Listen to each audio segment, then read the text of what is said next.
कलकत्ता में अलविदा जुमा में इमाम साहब खड़े हुए माइक लेकर के कहा, लोगों ईद की नमाज 7:30 बजे होगी, ईदगाह में ध्यान से सुन लो, यह आखिरी ऐलान है, अलविदा जुमा का ऐलान है। एक आदमी बीच मस्जिद में खफा होकर के खड़ा हुआ, कहा कि इमाम साहब ऐलान वापिस लो, ईद की नमाज अगर मस्जिद में पढ़ोगे तो मैं तुम्हारे साथ पढ़ूंगा, अगर ईद की नमाज ईदगाह में पढ़ोगे मैं तुम्हारे साथ नहीं पढ़ूंगा। तो इमाम साहब ने करीब बुला करके कहा कि तुमको क्या परेशानी है, ईद की नमाज ईदगाह में होती है, तुम मस्जिद में क्यों पढ़ना चाहते हो? कहा कि मस्जिद में मेरे भाई का 10 साल से केस चल रहा है, वो मनहूस ईदगाह में पढ़ता है, मैं उस मनहूस के साथ ईदगाह में पढ़ूंगा ही नहीं। तो इमाम साहब को समझ में आ गया कि ये भाई से खफा है, भाई से झगड़ा है। करीब बुलाया कि 2 मिनट में तुम्हारा मसला हल कर देते हैं, ईदगाह में तुम भी पढ़ना एक किनारे, वो भी एक किनारे पढ़ेगा, जब नमाज खत्म होगी तो वो एक रास्ते से चला जाएगा, तुम एक रास्ते से चले जाना, सांप भी मर गया लाठी भी न टूटी। तो खफा हो करके कहता है कि एक किनारे की बात करते हो, अगर मुझे पता चल गया कि मेरा भाई जन्नत में गया है तो मैं जन्नत में भी नहीं जाऊंगा।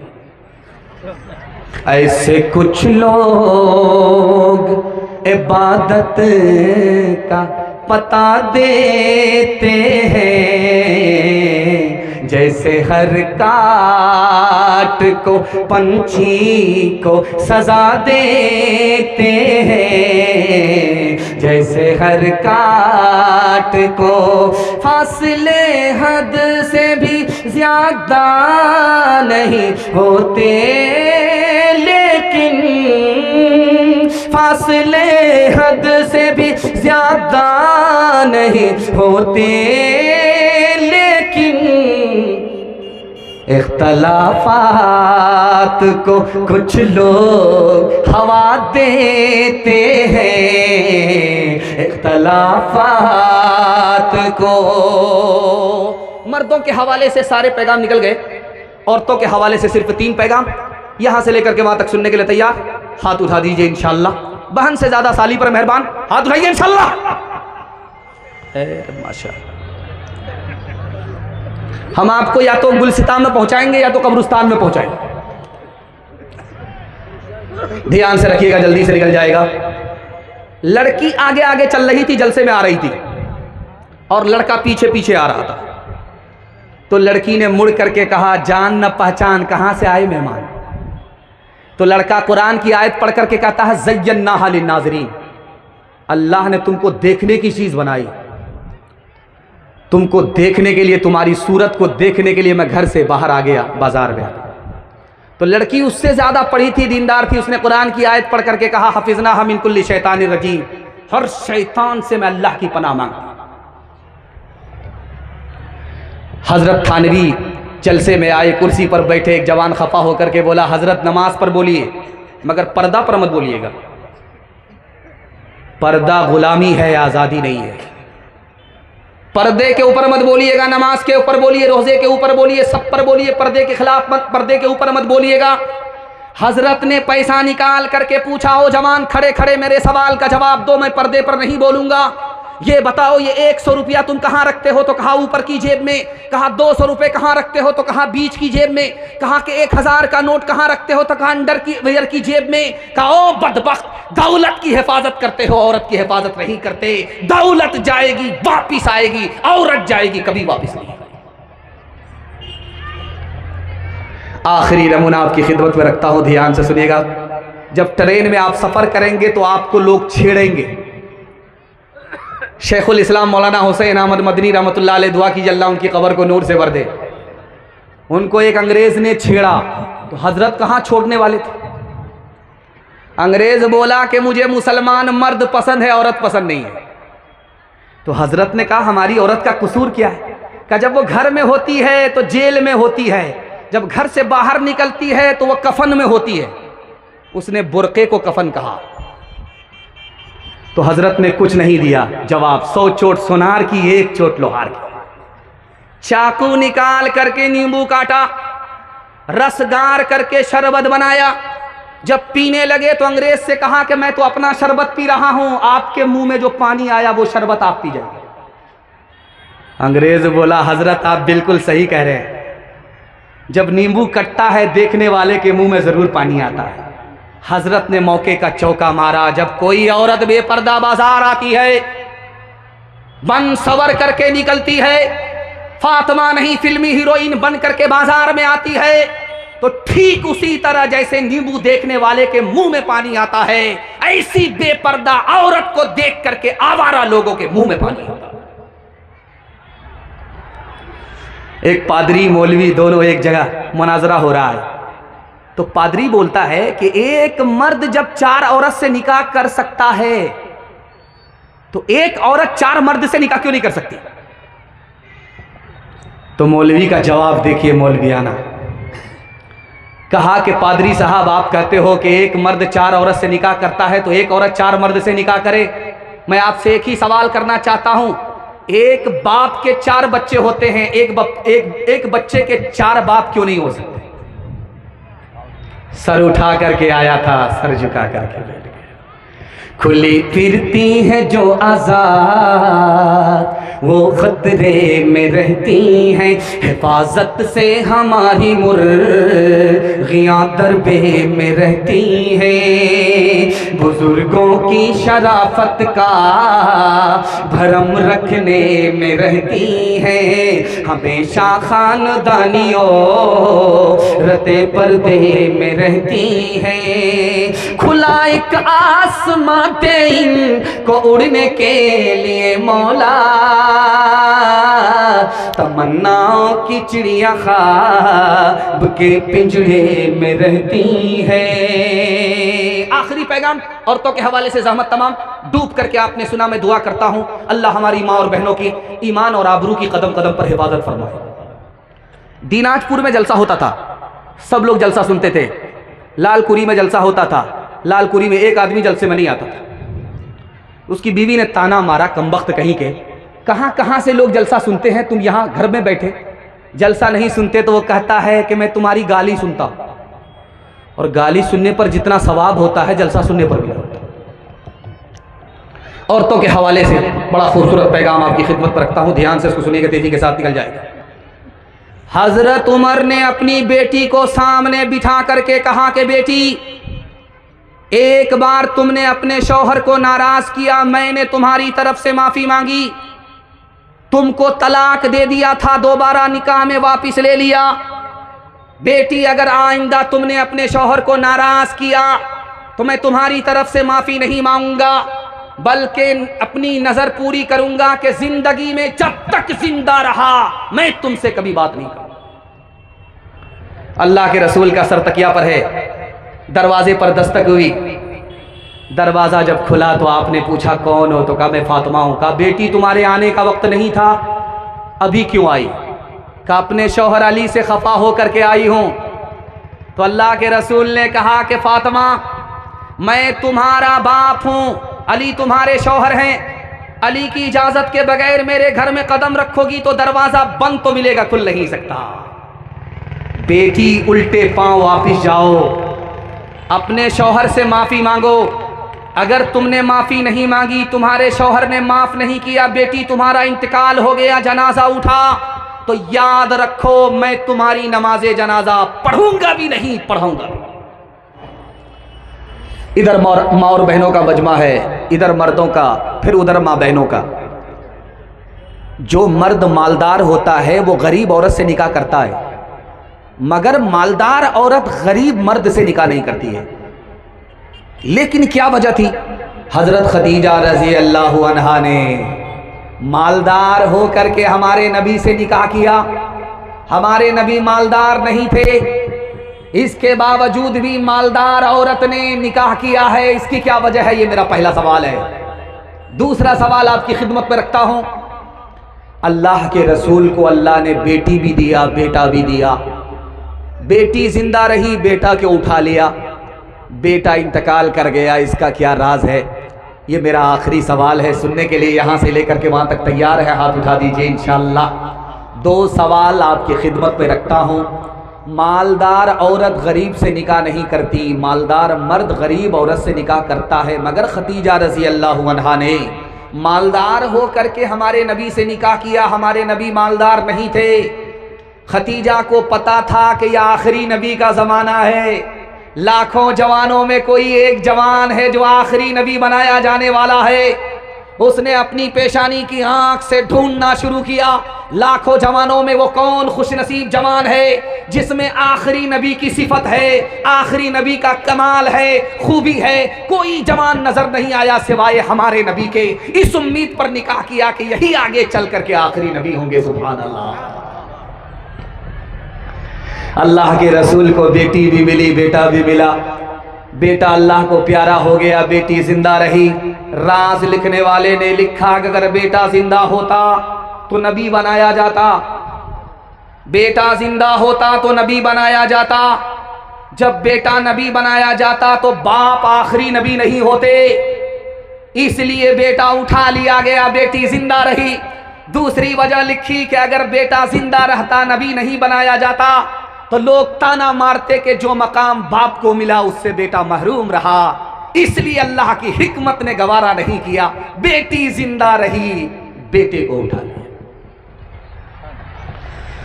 दिनाजपुर का आदमी शेखुल हिंद की खिदमत में गया और कहा, हजरत मैं सहाबी हूं। क्या तेरा दिमाग खराब हुआ है? अगर तू सहाबी होता तो दिनाजपुर में पैदा होता। कहा, हजरत मैंने नबी को ख्वाब में देखा है, ख्वाब में नबी को देखा, मैं सहाबी हो गया।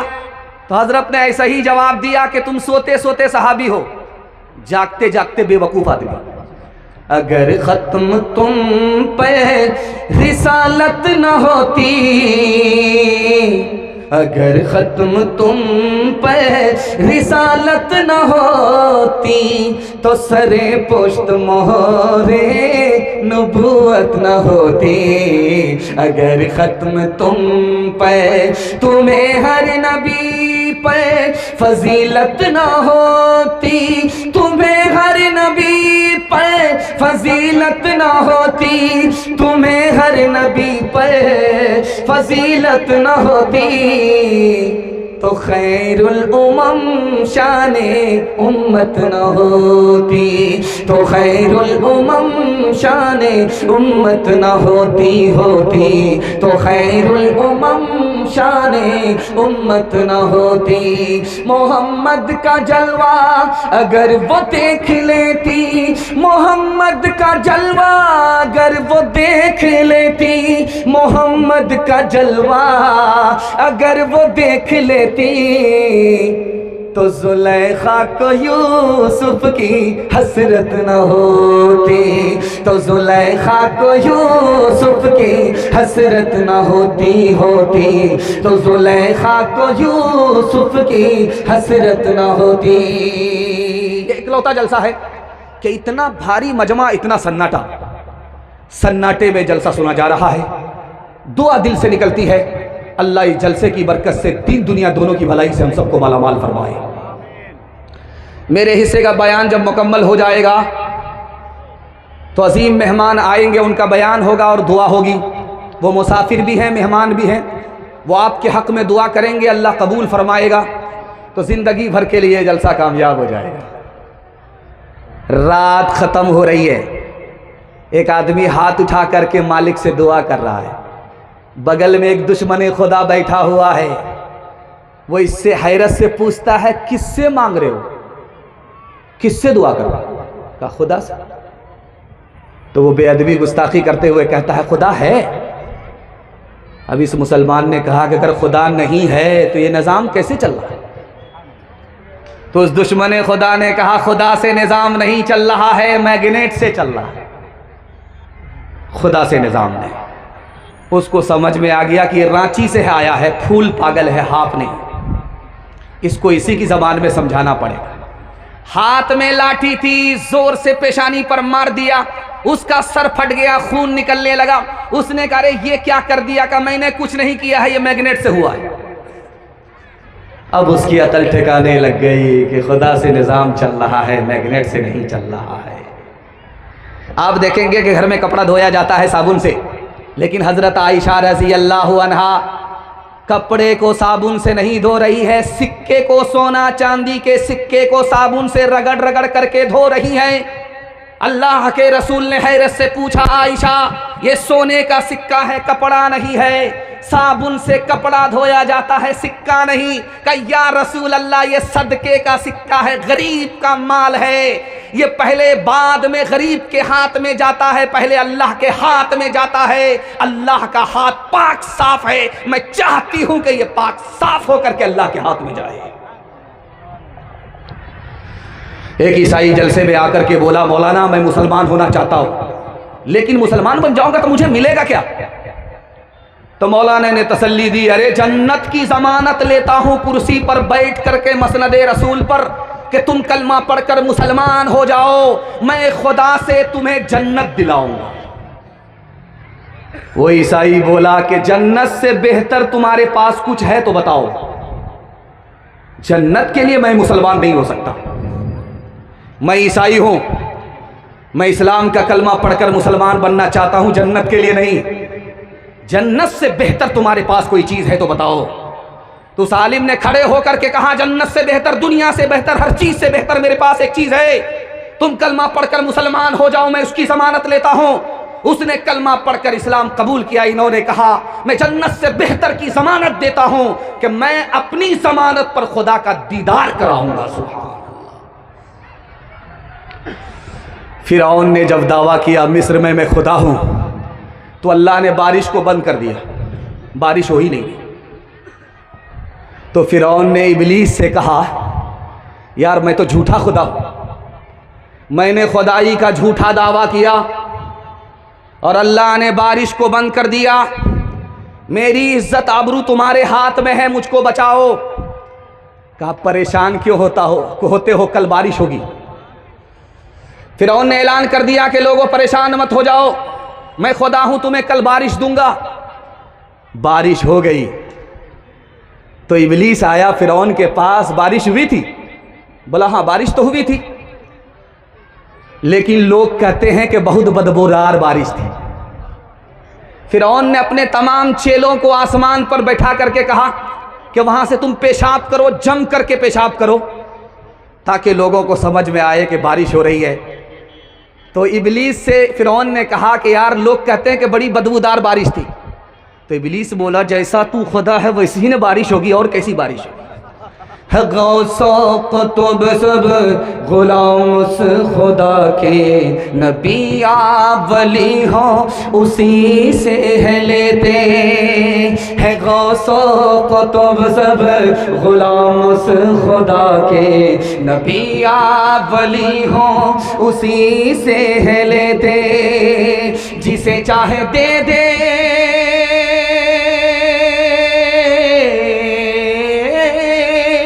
जिसे चाहे दे दे, जिसे चाहे ना दे, बना दे वो जिसका बनेगा मुक़द्दर। हो अल्लाह अकबर, हो अल्लाह अकबर, हो अल्लाह अकबर, हो अल्लाह अकबर। उसी के है हाथों में हाजत रवाई, उसी के है बस में ये मुश्किल कुशाई, उसी को है हासिल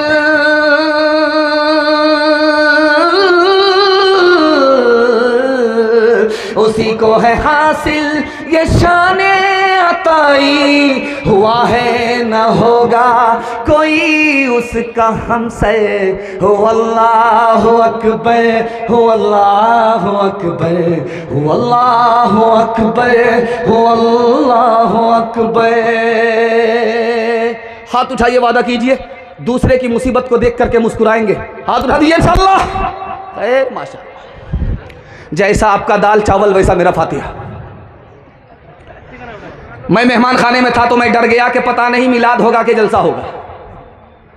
मेरी बारी बहुत देर से आ रही है, पता नहीं लोग होंगे कि नहीं, कि चले जाएंगे।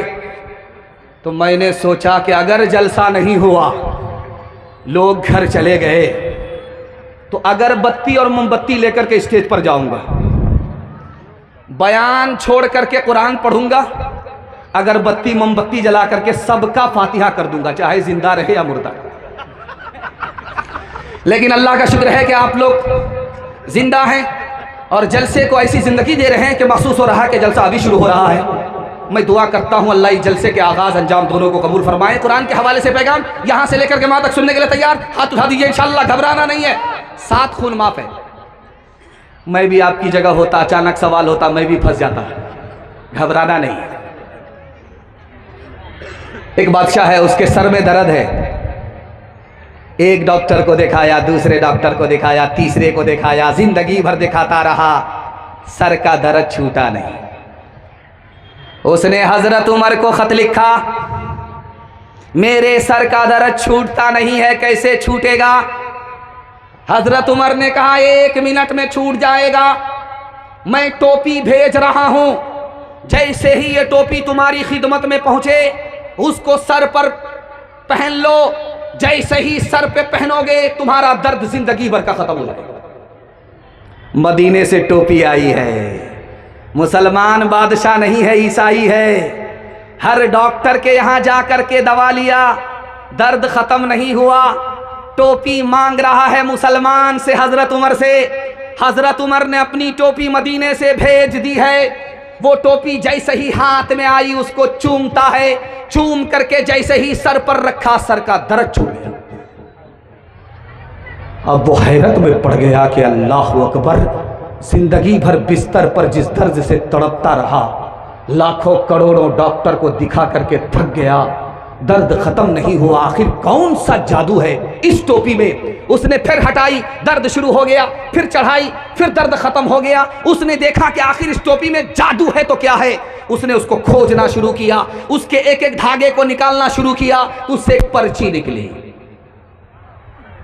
अब उस पर्ची को हाथ में लेकर के जैसे ही उसको खोलता है, उसमें क्या लिखा हुआ था वो आपके दिल तक मैं पहुंचा रहा हूं। उसमें लिखा हुआ था बिस्मिल्लाहिर्रहमानिर्रहीम।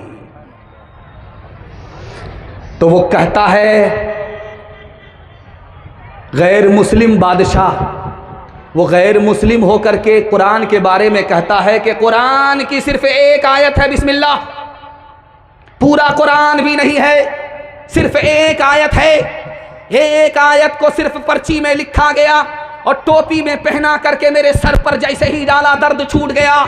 जब कुरान की एक आयत का ये हाल है तो पूरे कुरान का क्या हाल होगा? मौलाना अबुल कलाम आज़ाद रहमतुल्लाह अलैह, दुआ कीजिए अल्लाह उनकी कब्र को नूर से भर दे, वजीर तालीम थे। दिल्ली से चले आए देवबंद। अभी हजरत फरमा रहे थे देवबंद हमारे सर का ताज है। देवबंद इतना बड़ा है, इतना बड़ा है कि अगर आप पैदल चल करके देखना चाहेंगे तो आपका पांव टूटने लगेगा, इतना लंबा चौड़ा है। इधर नेशनल हाईवे से देवबंद शुरू होता है, सीधे पटरी तक पहुंच जाता है, ट्रेन की पटरी तक चला जाता है। इतना बड़ा देवबंद है। जब उस देवबंद को पैदल देखने लगे, मुआयना करने लगे, इस बिल्डिंग को देखा, इस लाइब्रेरी को देखा, हॉस्टल को देखा, इसको देखा, उसको देखा, देखते देखते जब पांव टूटने लगा, थक गए, तो कहते हैं कि भाई मेरी थकावट का इलाज करो, अब देखा नहीं जाएगा। लोगों ने कहा हजरत आप मौलाना हैं, इतने बड़े आलिम हैं, आपकी थकावट का इलाज कैसे होगा? कहा किसी कारी को बुलाओ, कुरान की तिलावत कराओ, कुरान की तिलावत की बरकत से मेरी थकावट दूर हो जाएगी। ये बगल में रेलवे स्टेशन है किशनगंज। बेटा जा रहा था लंदन पढ़ने के लिए, बैरिस्टर बनने के लिए जा रहा था, तो बाप गया छोड़ने के लिए, रेलवे स्टेशन किशनगंज गया। बेटा सलामी मारता है, अब्बा मैं जा रहा हूं, बैरिस्टर बन करके आ रहा हूं, आपको घबराना नहीं, आप सिर्फ पैसा मेरे ऊपर कुर्बान कीजिए, मैं आप पर मेहरबान हो जाऊंगा। बैरिस्टर बन करके मैं लंदन से आ रहा हूं, अब्बा मैं आपको पहचानता हूं, मैं आपको जानता हूं, आप गरीब हैं, आपके ऊपर मेहरबान हो जाऊंगा, आपको नोट के बिस्तर पर सुलाऊंगा। ये कह करके बेटा चला गया। जब वहां से वापिस आया तो बाप फूल का माला लेकर के गया बेटे के गले में, रेलवे स्टेशन डालने के लिए, इस्तकबाल के लिए कि मेरा बेटा बैरिस्टर बन करके आ रहा है लंदन से। तो जैसे ही बाप खड़ा खड़ा बेटे के पास पहुंचा, एक लुंगी में, एक गमछा में, एक गंजी में, तो बेटा कहता हमने तुमको पहचाना नहीं, तुम कौन हो?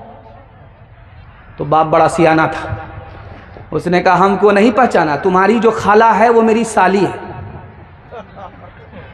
और तुम्हारी जो माँ है वो मेरी जोरू है, तुम्हारा जो मामू है वो मेरा साला है।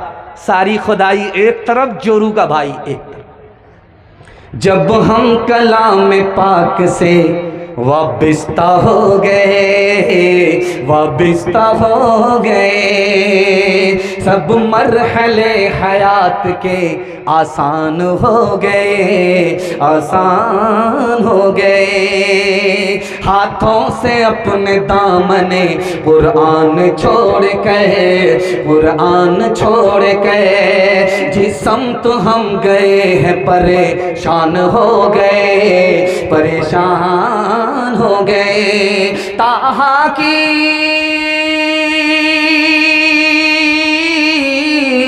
ताहा की आयतों पे जो नजरे उमर पड़ी, यकलख्त कलमा पढ़ के मुसलमान हो गए, मुसलमान हो गए। खामोश मजमा और खामोश सामईन, सुकून और सन्नाटे में सुनने वाले लोग, मैं दुआ करता हूँ जन्नत जैसा सुकून अल्लाह इस जलसे के बाद हम सबको अपने घर में नसीब फरमाए।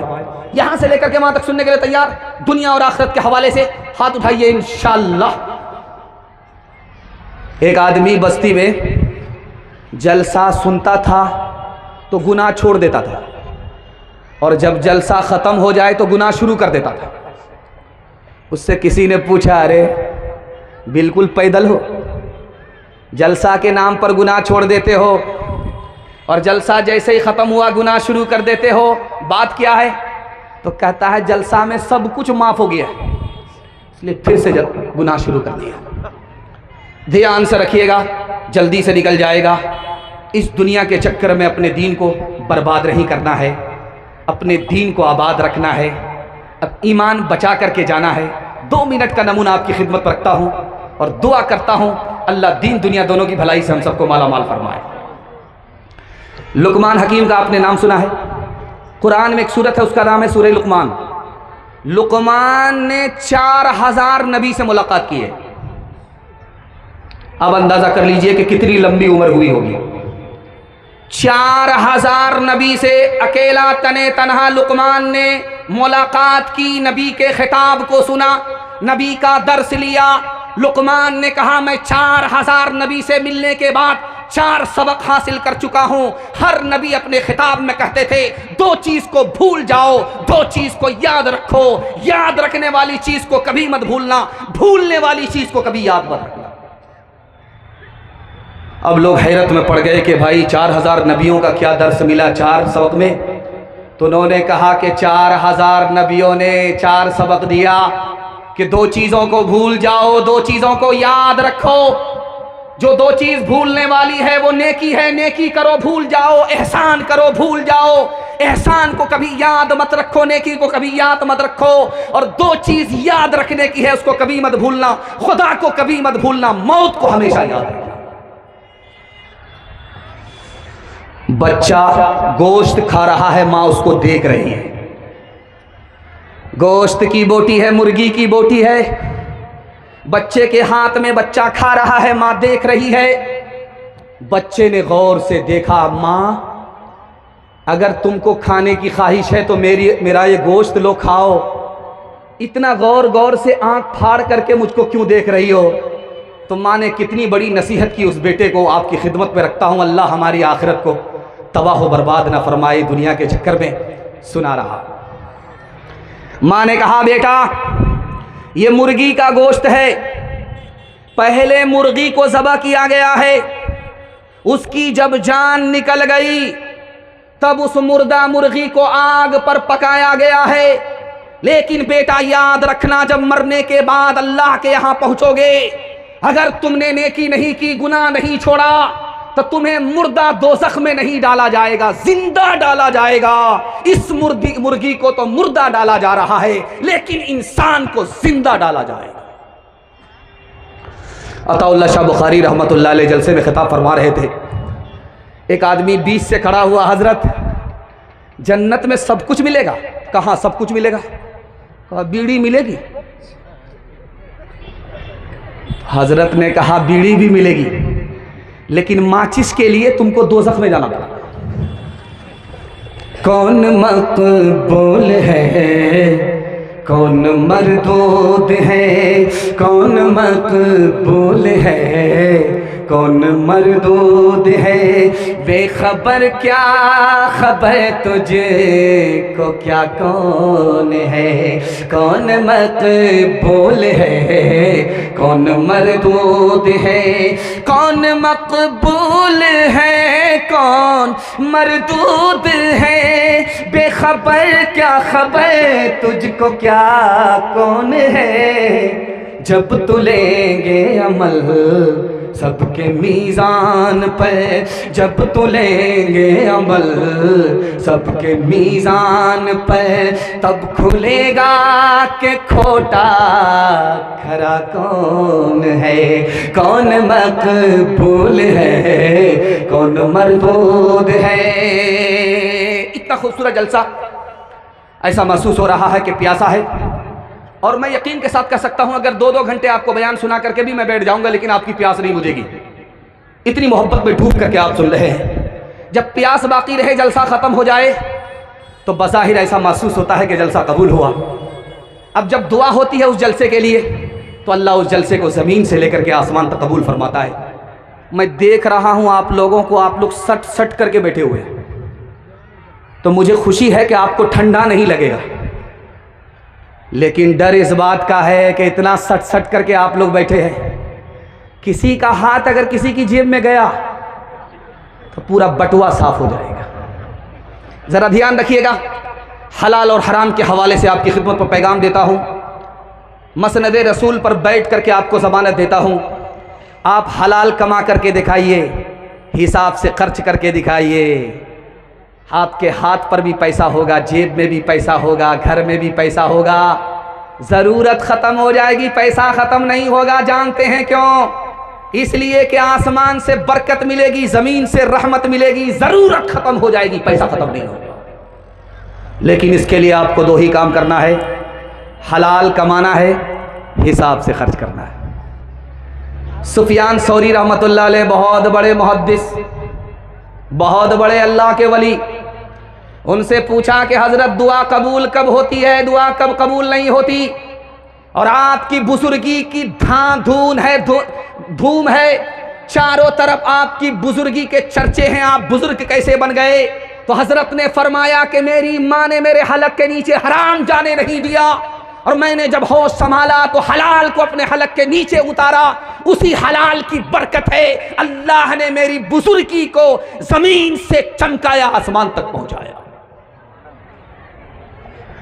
लिखा कि जब हलाल पेट में होता है कि अल्लाह, तो अल्लाह का कोई नाम लो, वो नाम इसमें आज़म बन जाता है, दुआ रद्द नहीं होती, कबूल होती है। अगर गलती से माँ ने हलाल के बजाय हराम पेट में दाखिल कर दिया, बेटे का कोई कसूर नहीं है, माँ का कसूर है, बाप का कसूर है कि हराम हाथ का लुकमा लेकर के अपने मासूम बच्चे के हलक के नीचे उतारा। उस मासूम को काबे की चादर भी थमा दोगे, वो दुआ करेगा, फिर भी दुआ कबूल नहीं होगी। कानपुर में बहुत बड़े आलिम थे, हजरत थानवी रहमतुल्लाह अलैह, उनका मदरसा चलता था जामिउल उलूम। तो वहाँ एक मजजूब बैठता था, तो हज़रत कहते हैं कि उनसे किसी ने शिकायत की, हज़रत मुसलमान ने मस्जिद की ज़मीन का कोना दबा लिया है, मुसलमान हो करके मस्जिद की ज़मीन का कोना दबा लिया है। तो उस आरिफ ने मुस्कुरा करके कहा, घबराओ नहीं, जिसने मस्जिद का कोना दबाया है वो कोना उसके पूरे घर को खींच लेगा, घबराओ नहीं। अभी 6 महीने नहीं हुए कि उस आदमी के यहाँ कोई बीमार पड़ा, ऑपरेशन के लिए पैसा नहीं, उसको घर बेचना पड़ा। जिस कोने को उसने दबाया था मस्जिद के, वो पूरा घर मस्जिद में दाखिल कर दिया। लोगों ने उसको खरीद करके मस्जिद में दाखिल कर दिया। हराम जब दाखिल होता है तो आदमी के हलाल को भी खींच लेता है। जब हलाल आता है, हराम से आदमी निकलता है, तो दुनिया उसके पीछे होती है, दुनिया को वो पीछे करता है, दुनिया उसको पीछे नहीं कर सकती। एक आदमी इतना बड़ा सूदखोर था, इतना बड़ा सूदखोर था कि सूद खाते खाते उसकी दाढ़ी के बाल सफ़ेद हो गए। सूद खाते खाते उसके सर के बाल सफ़ेद हो गए। एक बात आपको राज की बता रहा हूं, ये बिहार में अभी इलेक्शन हुआ है, लेकिन लोगों ने वोट किया, सब कुछ किया, सपोर्ट किया, लेकिन फिर भी नतीजा मुसलमान के खिलाफ गया। जानते हैं क्यों? सरकार ने 10,000 रुपए लोन के नाम पर सबको दिया, वोटर को दिया, सपोर्टर को दिया। वो हराम घर में आया, उसकी नहुसत से यहां दुआ कबूल हुई, यहां दुआ कबूल नहीं, वहां दुआ हुई, वहां कबूल नहीं। हराम की नहुसत से नतीजा मुसलमान के खिलाफ गया, मुसलमान के हक में, मुल्क के हक में नहीं है। आखिरी बात आपकी खिदमत में रखता हूं, इसको ध्यान से सुनिएगा, तेजी के साथ निकल जाएगा। मिर्जा गालिब दिल्ली के बहुत बड़े शायर थे, मुशायरे में आए। कल आपके पास दिल खैराबादी साहब आएंगे, तो मुशायरे में आए तो मेहमान खाना बड़ा अजीम है मदरसे के अंदर। मैंने देखा मेहमानों का बड़ा ज़बरदस्त इस्तकबाल हुआ है। आप मेहमान नवाज भी हैं, मेहमान की दुआ आप लेते हैं। मैं दुआ करता हूँ अल्लाह आपकी रोज़ी में, रोज़गार में, उम्र में खूब खूब बरकत अता फरमाए। तो मिर्ज़ा गालिब जब आए तो वो थके हुए थे, तो मोहतमीम साहब ने बच्चों से कहा कि ज़रा पाँव दबा दो मिर्ज़ा साहब का। तो बच्चे पाँव दबाने लगे। तो बच्चे की तरह पाँव दबाएंगे, मजाक ज़्यादा करेंगे, पाँव कम दबाएंगे। तो मिर्ज़ा साहब ने बच्चों को लालच दिया, अरे ढंग से पाँव दबाओ, पैसा मिलेगा। अब बच्चे पैसे के लालच में पाँव को तोड़ने लगे, दबाने कहने लगे, पाँव को तोड़ने। जब मिर्ज़ा साहब का मुशायरा ख़त्म हुआ तो मिर्ज़ा साहब जाने लगे, बच्चे पीछे पड़ गए।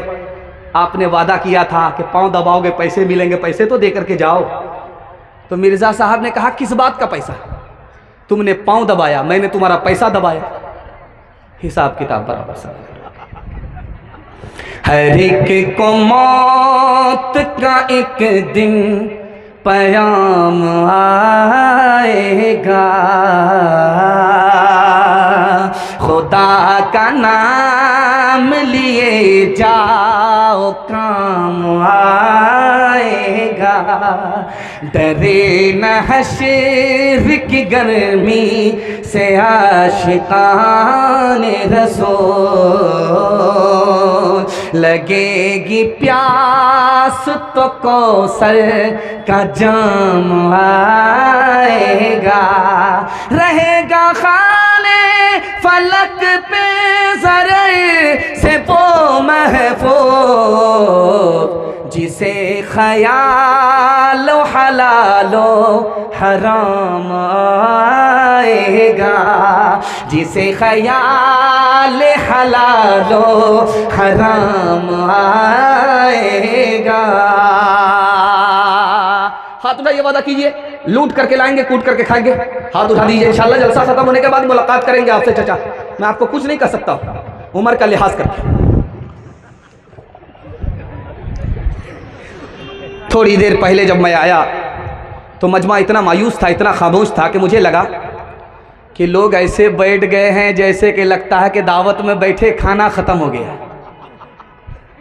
अल्लाह आप लोगों की मायूसी को खुशी में तब्दील फरमाए। देखते ही देखते आधा जलसा मेरे हिस्से का निकल गया, मुझे भी पता नहीं चला, आपको भी पता नहीं चला। मोहब्बत में डूब करके आपने जलसा सुना, मैंने सुनाया। दुआ करता हूँ अल्लाह आपकी जवान बेटी के लिए गैब से मुनासिब जोड़े का इंतज़ाम फरमाए। ध्यान से सुनिएगा, तेज़ी के साथ निकल जाएगा। जलसा में आए अब्दुल फत्ता अबू गुद्दा, बहुत बड़े आलिम आए मिस्र के। तो एक बूढ़ा आकर के बोला, हजरत दुआ कीजिए मेरी बेटी के लिए रिश्ता आ जाए। करे अल्लाह का बंदा, बेटी के लिए रिश्ता नहीं आ रहा है, इसके लिए दुआ कराने की क्या जरूरत है? कहा हजरत मैं गरीब आदमी हूं, रिश्ता तो उसकी बेटी के यहां जा रहा है जो मालदार है, उसके यहां रिश्ता जा रहा है। मेरी बेटी गरीब है, मैं उसका बाप गरीब हूं, मेरे यहां तो रिश्ता ही नहीं आ रहा है। दुआ काम नहीं कर रही है, दवा काम नहीं कर रही है, आप दुआ कर दीजिए। तो हजरत ने उस जलसे में कहा, लोगों तुम अगर गरीब की बेटी को अगर नहीं उठाओगे खुदा पर भरोसा करके, तो खुद भी गरीब हो जाओगे, और गरीब की बेटी पर जुल्म करोगे तो अल्लाह मौत से पहले ही तुमको इस दुनिया में पकड़ेगा। वो तो माला माल होगा, तुम कंगाल हो जाओगे। दूसरे नमूने को आप बहुत ध्यान से सुनिएगा। मौलाना अली मियां नदवी रहमतुल्लाह अलैह, दुआ कीजिए अल्लाह उनकी कब्र को नूर से भर दे। एक आदमी खत लिख करके कहता है कि हुजूर मुझे इजाजत दीजिए, मैं खुद जहर खा करके मर जाऊं, अपनी बेटी को जहर खिला करके मार दूं। तो हजरत ने पूछा, करे क्या हुआ? कहा एक बेटी नहीं है, चार चार बेटी है। एक बेटी होती तो उसके लिए भीख मांग करके दूल्हा खरीदता, चार चार बेटी के लिए कहां कहां से भीख मांगू। इससे अच्छा है, इस जिल्लत के उठाने से अच्छा है कि जहर खा करके मैं भी मर जाऊं, मेरी बेटी को भी मार दूं।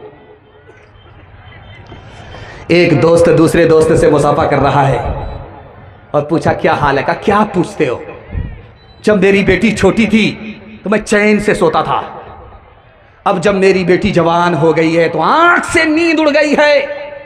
8-8 रिश्ते आए वापिस हो गए। बगल में बेटी सुन रही थी, बाप को सोने दिया और चूहे की दवाई लेकर के घोला और चूहे की दवाई को घोल करके खा लिया। सुबह को तो बाप जिंदा उठा, बेटी जिंदा नहीं उठी, जनाजा उठा। वो लड़की कम गुनहगार है, ये सारे के सारे लोग समाज के लोग गुनहगार।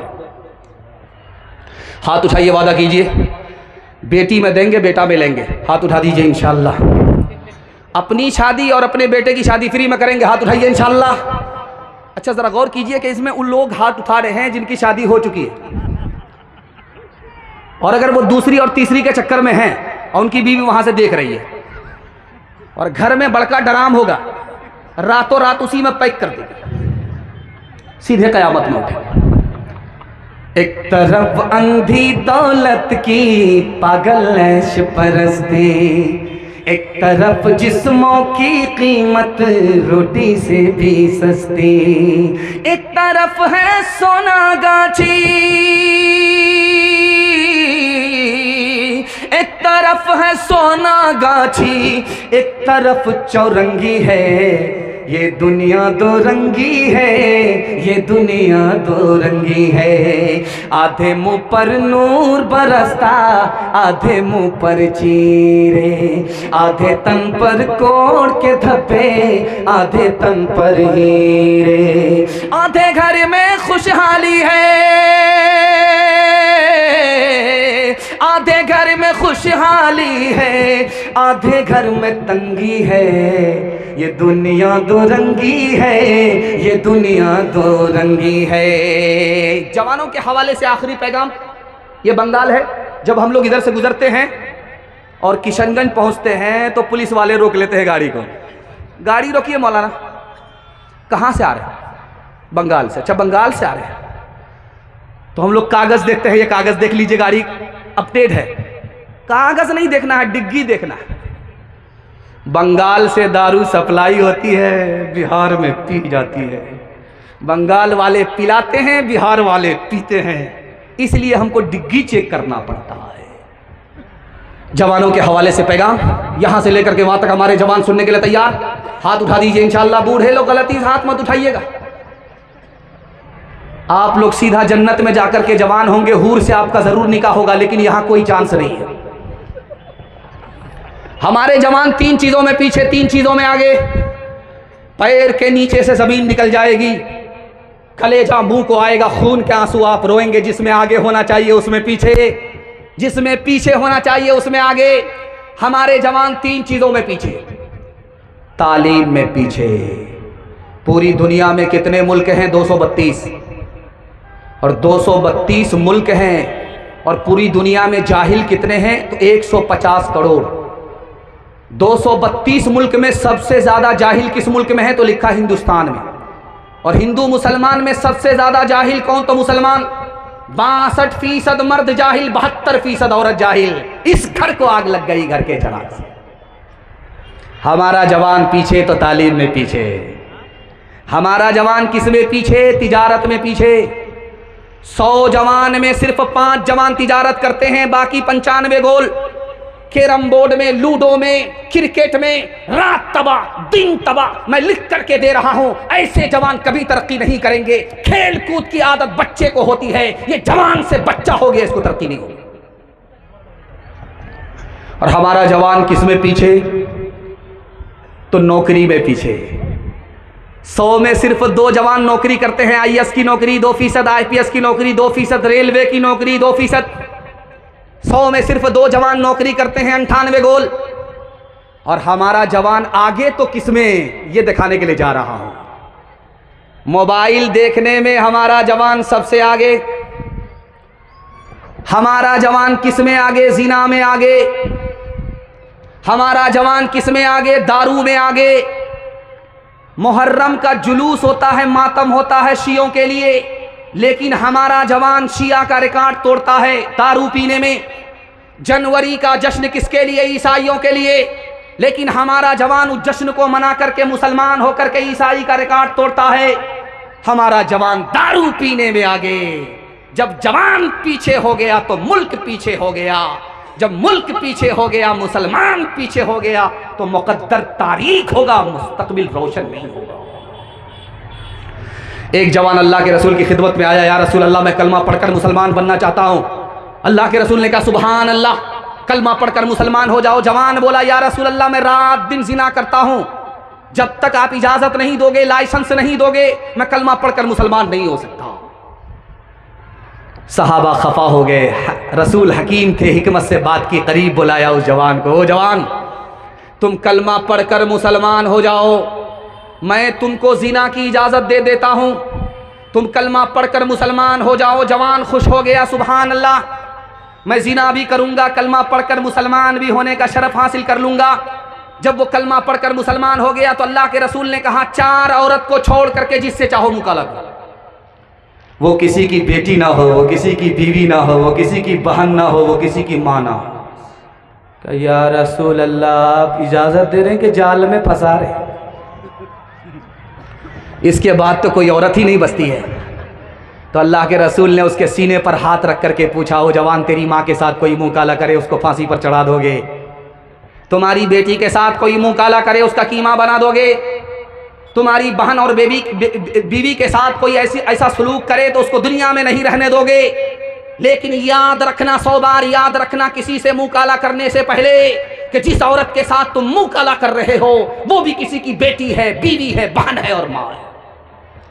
गिलासों में जो डूबे फिर न उभरे, जिंदगानी में हजारों बह गए इन बोतलों के बंद पानी में। न करे बर्बाद अपनी जिंदगी बोतल के दीवाने, वो काटेगा बुढ़ापे में जो बोता है जवानी में। ये दारू का पियाला मौत का कड़वा पियाला है, ये दारू का पियाला मौत का कड़वा पियाला है।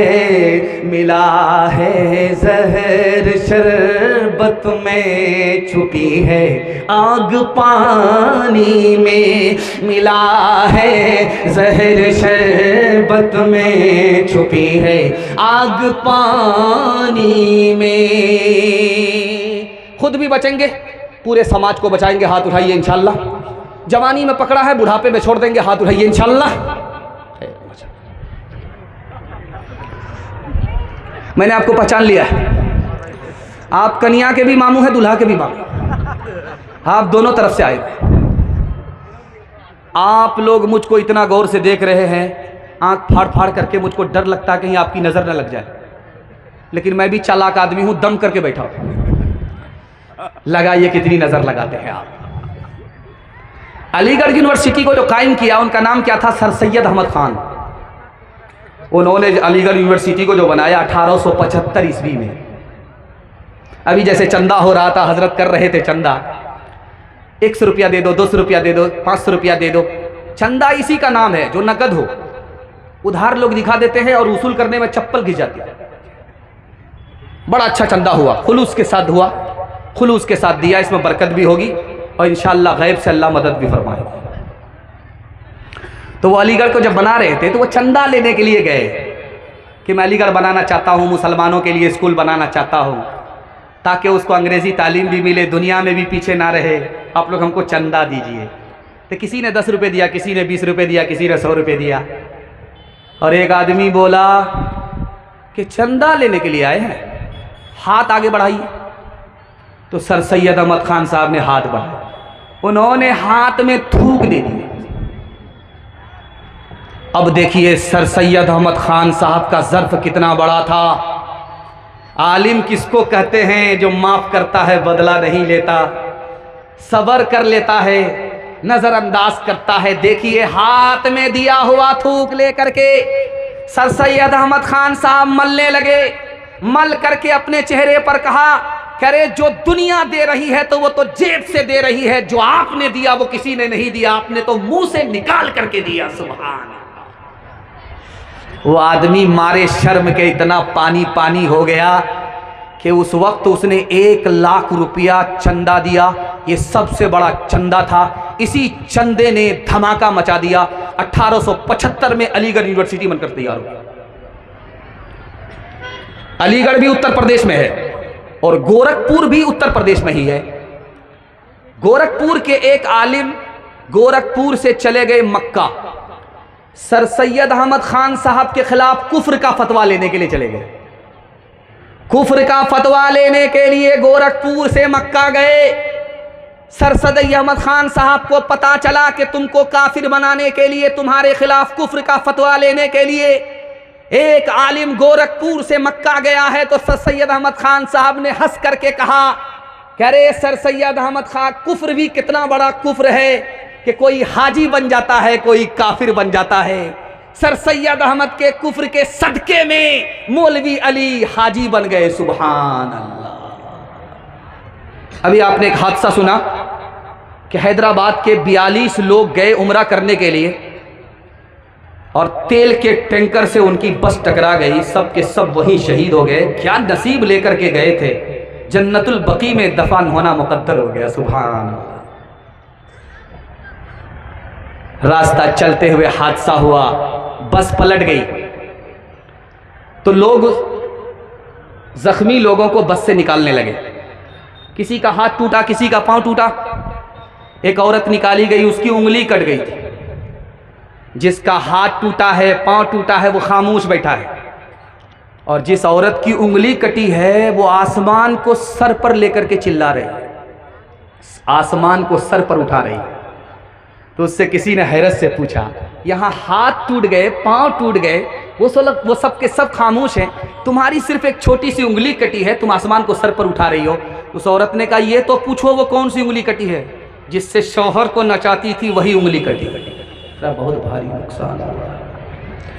राबिया बसरी सा अपने दिल में पैदा कर कमाल, हजरत आयशा सिद्दीक़ा की बन जा तो मिसाल, फातिमा ज़हरा की सीरत का ज़रा करना ख़याल, जिंदगी में गम भी आए तो न होना तू निढाल, अपने शौहर की एतात तुझ पे लाजिम है सदा, हुक्म मौला है यही है, हुक्म मौला है यही है, और कौले मुस्तफा। मैं जब खुश होता हूँ सामईन से तो मैं अपनी तरफ से उनको तोहफा देता हूँ कि जब वो घर वापिस जाएं तो जन्नत का टिकट यहाँ से लेकर के जाएं। आप लोग जन्नत का टिकट लेना चाहते हैं? यहाँ से लेकर के वहाँ तक सुनने के लिए तैयार हैं? 1 मिनट का नमूना माँ बाप की खिदमत के हवाले से हाथ उठा दीजिए इंशाअल्लाह।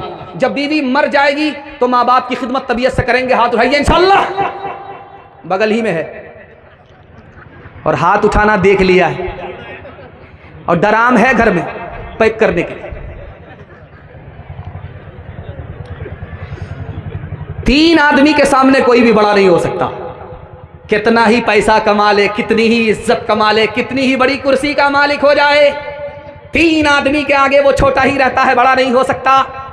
हाकिम जब कुर्सी पर बैठता है तो प्रधानमंत्री को भी खड़ा रहना पड़ता है। जो रुतबा उस वक्त हाकिम का होता है प्रधानमंत्री का भी नहीं होता।